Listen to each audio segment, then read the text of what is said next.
You know what? These reflections are exactly what they claim to be. They're personal, they're almost observations as much as reflections, they're impulsive, they're instinctive, they're on the hoof.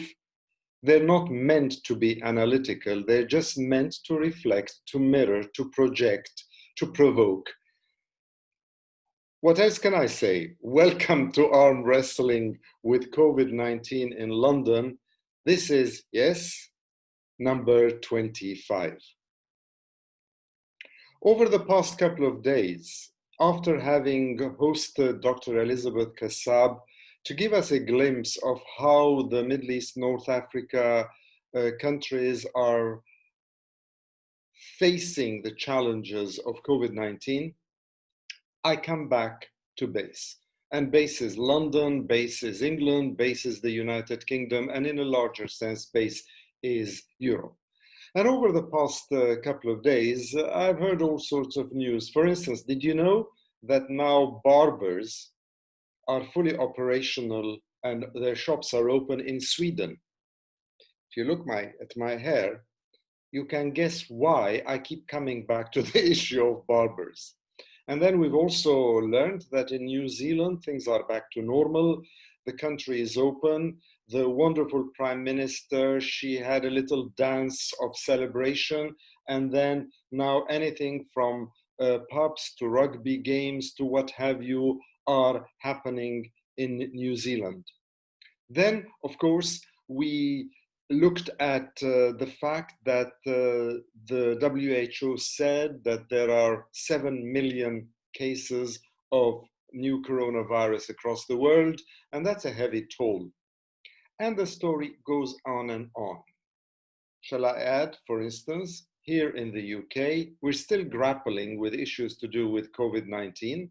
For instance, we're still trying to figure out how to deal with the quarantine, this 14-day quarantine for most people, not everybody, but most people traveling into the UK from wherever. They have to self-isolate for 14 days and the travel agencies are up in arms. Travel experts are saying it will not work. And even the government is sort of saying one thing today and one thing the day after. But that's another thing. I mean, somebody was even joking, and you have heard this joke so many times, that when you come in and fill a form to say where you're going to self-isolate for those 14 days, they're not going to send the police to check whether you're there or not. That is quite unlikely. But don't be silly and put that you're staying with Mickey Mouse at Puck's house. I mean, that's basically the tenor, the level, the tone of the argument we are having. A more serious argument, I think, that we're having in this country, certainly in London as well, is that of education. Kids in primary classes, do they go to school or don't they go to school? There again, the government has been sort of involved in a flip-flop. One day, yes, they have to go before the end of summer. Then no, now the decision seems to be that they will have to all wait until September because of uncertainty in terms of physical distancing, what they call social distancing, in terms of being carriers of the virus or passing it on to others. And in a sense, I can understand the caution of the government and their advisors. But on the other hand, when I hear that we're trying so desperately to open shops, to open stores, to open malls, to open pubs, to open restaurants, etc., etc., etc., we're focusing on these, which of course have a commercial tag to them, a financial tag to them, an economic tag to them. Perfectly understandable, but at the same time, we seem to be dithering and hesitating and not being as clear and as determined when it comes to the education of the younger generations. The kids of today, thousands upon thousands, tens of thousands upon tens of thousands, don't have computers at home for the kids to study at home. Those tens and tens and tens of thousands, their families cannot teach them. These people are lagging behind. And in a sense, what some people are now worried about, and I can understand where that worry is coming from, is that instead of talking about an economic poverty for this country, a kind of a recession, which anyway is incidentally global, that at the same time, we are in the process of fomenting, hopefully not, but possibly an educational poverty. And that is serious. That is serious because of the impact it would have on the younger generations, on the future of the country, particularly when, and I insist on this, that the UK educational system has been a good one.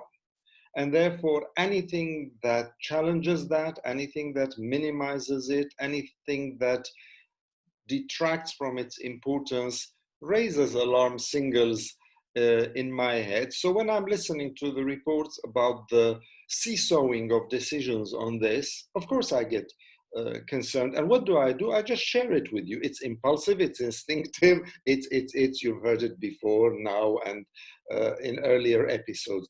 So basically those are some of the things that I wanted to share with you. But what I also wanted to do is to also say that, like me, I'm sure you've been following the story about how the statue of Edward Colston was yanked off its plinth, then it was sprayed and thrown in the harbour in Bristol.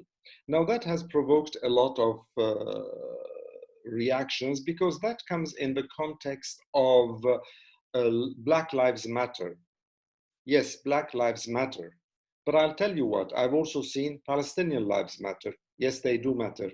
But in fact, all life matters. And that yanking of the statue off its plinth and throwing it in the harbor has generated a lot of discussions, with some people saying it was a reaction to the anger, to the repressed anger, to the mounting anger over many, many years and decades, where these issues that pertain to the Black community in this country have not been addressed. People have started, to my mind, making differences between Blacks on the one hand and ethnic minorities and Asians on the other.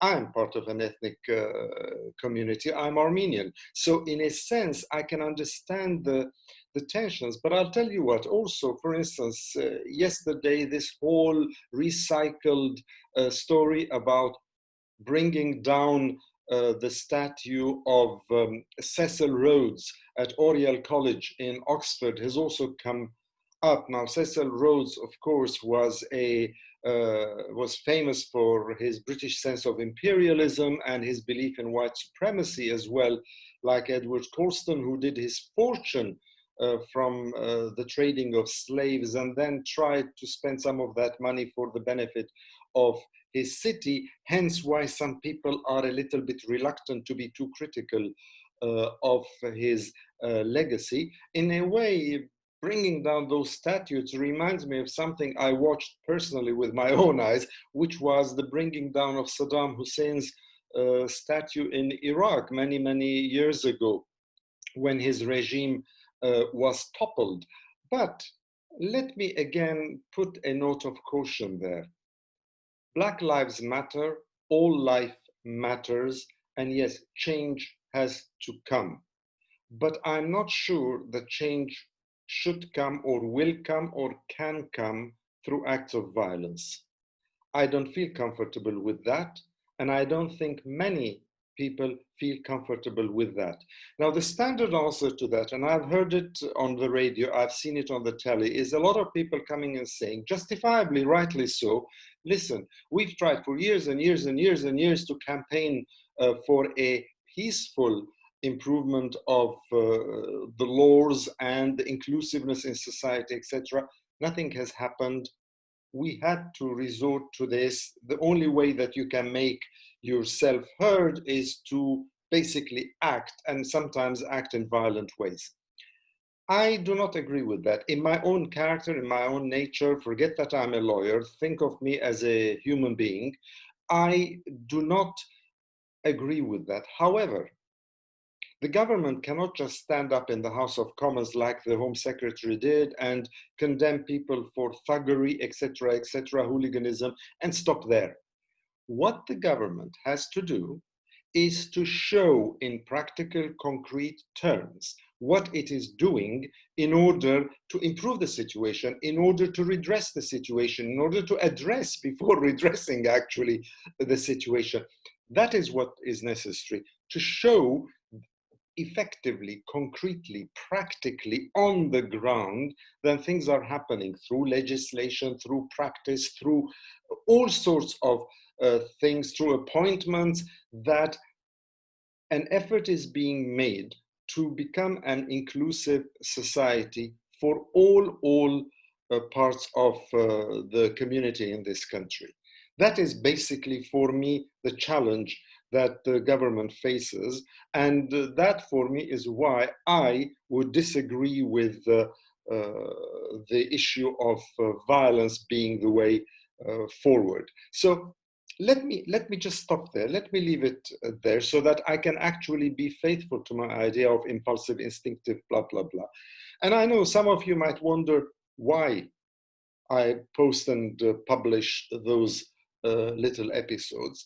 I do them because it's just me trying to reflect a reality that I know many other people also think about, but don't necessarily act upon. So once again, all I can say is let's keep our fingers crossed. Let's hope that we will get it right. And if we don't get it right, let's hope that we don't get it too wrong as we slowly, gradually move forward in the hope that we will eventually overcome this virus in some way or another. Not eliminate it, overcome it. Stay safe, keep well.